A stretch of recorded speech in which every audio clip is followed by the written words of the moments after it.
Thanks, Dickens, for the wonderful talk. Just to tweak your title and fit it into the Indian settings, like, is there any Sanghi gaze? Is there any RSS gaze? Uh, which, of course, is the Nazi gaze. It's racist. It's xenophobic.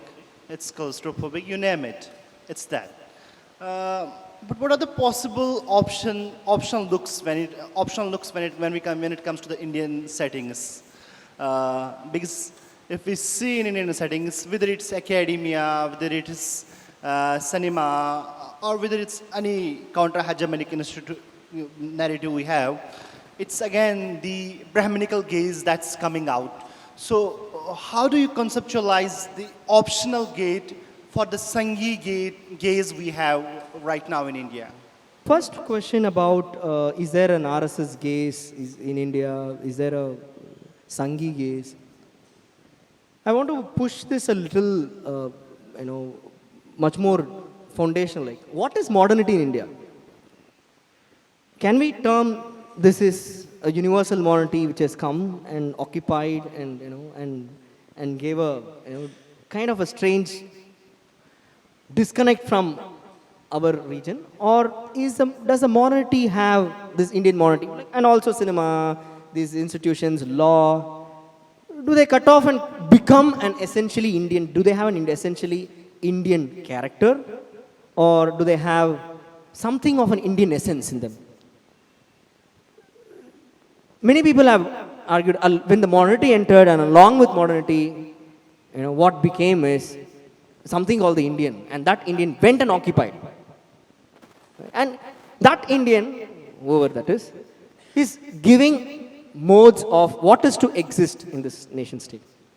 So I think if we take that, open that up, then all Bollywood films have this gaze. All prominent, dominant, popular films would have this gaze. But the point is, how do we then engage with this gaze? How can we actually free ourselves from this gaze? How can we actually destroy this gaze? I think that's the thing set there. On the other side of it, as somebody, I think it is, in order to understand why these Europeans came to Africa and then did this, he said the problem is not with them. The problem is probably with what they believed in, which is enlightenment, civilization. So he says Hitler is not the cause for this disaster. The idea of what they're giving as civilization. So he says there's a small Hitler in that idea of civilization itself, which they wanted to spread. So I think there is something we can learn from there to think about this, right? So in that sense, I don't actually discriminate what is academia from what is the Indian Parliament, or what is the legal court case, as it happens, or with Indian cinema. There is a certain kind of a thread, which actually is shared and shattered, and has its roots everywhere. Nevertheless, we can actually do something with it, and that's the possibility of an oppositional look. Thank you for the wonderful section. Can you elaborate a little more about the great director, the Charlie Chaplin film? So that section is more interesting. Can you elaborate a little more about how the present and past? There are a lot of interpretations there. So according to me, so can you elaborate a little more? On the Charlie Chaplin, it's a very interesting. I've been working on. I've been thinking about this, and I'm sure I'm following a lot of, as you told, following a lot of people who have thought about it. But for me, taking Charlie Chaplin's film to understand it was primarily for two reasons. First thing is to think that any politics should have an ethical dimension, and that ought to have an aesthetic weapon. Only then it can become a counter-hegemony. Not hegemony to actually suppress, a counter-hegemony to actually to make a movement. So, what are the modes? Obviously we can screen, under the, one can do a lot of work by, doing silent screenings, underground or in the night and all that. That serves, that is pedagogy. But there is also pedagogy that the popular does. There's also a pedagogy when you take these modes to actually use it. So in that mode, I took it. So obviously, when we go into details, there are quite a lot of details that come with the film, and a lot of people have worked out. So it is in that mode I took at one level the cinema, Charlie Chaplin cinema. He's inaugurating something new with his voice. He's experimenting with his voice with that one. And on the other hand, something not similar. Orwell is not against, he's against something else. But at the same time, it is a different opposition, but of the same essential kind of a gaze and enslaving militarist gaze that was happening. So one can differ in a position and offer an opposition look. So that was the mode, in the sense that, you have to be first Indian and then everything else to oppose RSS. I mean, I don't find any meaning in that. There could be multiple ways of opposing from different locations. And therefore, what is happening in Assam, what is happening in Kashmir, what is happening in Calicut, what is happening in Hyderabad could be different, yet we can, singularly and differently oppose this, Sanghi gaze, as he says. ഒരു immediate ആയിട്ടാണ് ഒരു genocide മുസ്ലിങ്ങൾ ഇന്ത്യയിൽ അഭിമുഖീകരിച്ചുകൊണ്ടിരിക്കുന്നത്. നമ്മൾ ഇപ്പോൾ ഉള്ളൊരു tension എന്ന് വെച്ചാൽ നമ്മളിതിനെങ്ങനെ റെസിസ്റ്റ് ചെയ്യും എന്നുള്ളതാണ്. അപ്പോൾ സിനിമയിലെ ഇത്തരം ചർച്ചകൾ കൊണ്ട് നമുക്ക് എത്രയും റെസിസ്റ്റൻസ് എങ്ങനെയാണ് ഉണ്ടാക്കിയെടുക്കുക. ഇപ്പോൾ നമുക്ക് എല്ലാവർക്കും അറിയാം, അക്കാഡമിയിൽ ഇത്രയും കാലം ചർച്ച ചെയ്തിട്ടും ചെറിയ ഓഡിയൻസിൻ്റെ ഇടയിലാണ് ഇപ്പോൾ ഈ ചർച്ചകൾ നടന്നുകൊണ്ടിരിക്കുന്നത്. നമ്മൾ ഇവിടുന്ന് ഔട്ട് പോയാലും നിങ്ങളുടെ ടോക്കിനെ പറ്റിയുള്ളൊരു ചർച്ചയാണ് ഞങ്ങൾക്കിടയിൽ നടന്നുകൊണ്ടിരിക്കുക. അത് ശരിയാണോ തെറ്റാണോ? നിങ്ങൾ പറയുന്ന ഗെയ്സ് എപ്പോഴും മെയിൽ ഗെയ്സ് ആണോ, കാസ്റ്റ് ഗെയ്സ് ആണോ, RSS ഗെയ്സ് ആണോ എന്നുള്ളൊരു ഡിസ്കഷൻസ്.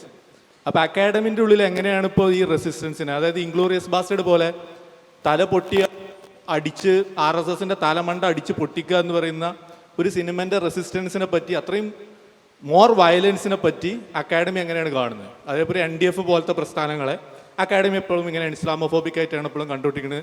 പ്ലസ് അതിന് റെസിസ്റ്റൻസ് ആയിട്ടുള്ള പോസിബിലിറ്റീസ് ആർട്ടിൻ്റെ ഫോമിൽ ലിബറലൈസ് ചെയ്തിട്ടൊരു ഫോമിൽ കിട്ടുമോ എന്നുള്ളതാണ്. On the notion of Sarcha that you brought out, I'm not suggesting that it is art which has to do. I'm not suggesting art which has to do because on an everyday basis I am being violated. As this person, as that person, and particularly as Muslim today, I'm being violated. I'm not telling it's art's case to actually fight for this. I'm telling art could be one of the most persuasive modes, even to affect the oppressor. I mean, that's the only argument I'm making, even to affect the person. And therefore, we must take art in all modes, even in teaching, in writing. We must take art and kind of use it to even affect the most, the one who is actually carrying something on. So that's the only thing. And therefore, it's a pedagogical exercise. And so it's a pedagogical exercise. I'm teaching. You are sick. Please heal. It's better for you to heal. And it's in that mode I'm actually asking. It's a kind of it's art's demand that we must take it for this fight. അദ്ദേഹം largely സംസാരിച്ചത് സിനിമയുമായി ബന്ധപ്പെട്ടിട്ടാണ്. നമ്മുടെ ഇവിടുത്തെ ഇരുത്തും മറ്റു കാര്യങ്ങളും എന്നുള്ളതുകൊണ്ട് തന്നെ സിനിമയുടെ നോട്ടം, ഗെയ്സ് എന്ന് പറയും, ക്യാമറ ഇപ്പം നമ്മൾ കണ്ണുകൊണ്ടൊക്കെ കാണുകയാണ്, നമ്മളും തിയേറ്ററിൽ പോയി കാണുന്നു.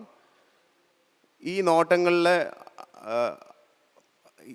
ഇതുമായി ബന്ധപ്പെട്ട് സിനിമ എന്ന മാധ്യമത്തിൽ അതീശത്വപരമായിട്ടുള്ള നോട്ടങ്ങളെ ഏതർത്ഥത്തിലൊക്കെ മനസ്സിലാക്കാം എന്നുള്ളതിനെ പറ്റിയിട്ടാണ് പുള്ളി സംസാരിച്ചതെന്നാണ് എനിക്ക് മനസ്സിലായത്. അപ്പോൾ ആ അർത്ഥത്തിൽ നമ്മൾ മനസ്സിലാക്കേണ്ടത് cinema is A powerful weapon എന്നുള്ളത് എന്താ പറയുക, ഇംഗ്മാൻ ബർഗ്മാനൊന്നും പറഞ്ഞതല്ല, ബെനിറ്റോ മുസോളിനി പറഞ്ഞതല്ല. 1937 യൂറോപ്പിലെ ഏറ്റവും വലിയ സ്റ്റുഡിയോ അദ്ദേഹം സ്ഥാപിക്കുകയാണ്, ബെനിറ്റോ മുസോളിനി, ഇറ്റാലിയൻ സിനിമയെ പരിപോഷിക്കാനൊക്കെ. സിനിസിറ്റ എന്ന് പറയുന്ന 100 ഏക്കർ സ്ഥലത്ത് അദ്ദേഹം ഒരു വലിയ സ്റ്റുഡിയോ ഉണ്ടാക്കുകയാണ്.